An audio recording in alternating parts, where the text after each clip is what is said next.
അല്ല പത്തുത്ത നിങ്ങളെ കണ്ടത്തിൽ ഇങ്ങനെ ഇല വീഴുന്നത് ഞാൻ താക്കാനാ നിങ്ങളൊരു വലങ്ങ് വാങ്ങി തന്നെ അപ്പാടി ഞാൻ മോളിൽ കൂടെ ഇട്ടേക്കാം. ഓ ഞാൻ മലമായി തന്നിട്ട് ഇനിയിപ്പൊ ഉണ്ടാക്കും ഇനി എന്നെ സൂപ്പാക്കാനല്ലേ മരം മുറിക്കാത്ത. അല്ല നിങ്ങൾക്ക് ഇപ്പൊ ഇവിടെ മല മറിക്കുന്ന പണിയാ 2 ചൂല മായി തരാം നിങ്ങൾ അടിച്ചോളണ്ടി. ഓ ഇന്ന് രാവിലെ തന്നെ തുടങ്ങിയോ?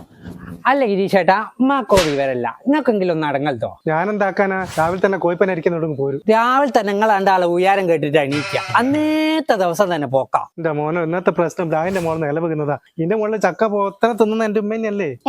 മഴക്കാലല്ലേ വൈക്കും എന്തേ തിന്നണ്ടേ എന്റെ ചക്ക കണ്ടിട്ടാന്നല്ലേ ഞാൻ ജീവിക്കുന്നത്. നിങ്ങളെ ലക്ഷണം കൊണ്ട് സ്വഭാവം കൊണ്ട് നടന്നാലേ ആ ഒളിച്ചോടി പോയ മിനിന്റെ മോളല്ലേ ഓളെ അവസ്ഥയായിരിക്കും ഉണ്ടാകുക. അല്ല മോനെ ഗിരീഷേ ആ മിനിന്റെ മോളപ്പാൻ ഒളിച്ചോടി പോയി എന്തായി വിടുപ്പ് എന്നോട് പറയാന്. അല്ല താത്തേ നാട്ടിലുള്ള എല്ലാ വിവരങ്ങളും അറിയും പിന്നെ ഇത് മാത്രം നിങ്ങൾ അറിയാണ്ടായി പോയി. Best. A few moments later. അല്ലാനെ നീ എന്തായതാ ഒരുപാട് ക്ഷീണിച്ചിക്കല്ലോ. അല്ലാനെ ആ മിനിന്റെ മോക്ക് എന്താ പറ്റി?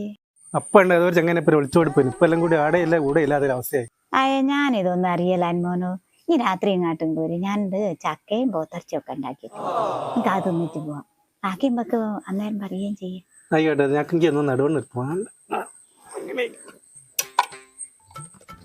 ഓനോരോ അതേർക്കല്ലാത്തവനായാലും നല്ലോനാന്ന്. അല്ലമ്മ നിങ്ങളല്ലേ കുറച്ച് നേരത്തെ കിരിയും പാമ്പും ഇപ്പൊ ഇടയും ചക്കരിയായോ? നിങ്ങളെ ഒന്നും കുടിച്ച വെള്ളത്തിൽ വിശ്വസിക്കാനായില്ലട്ടമ്മ.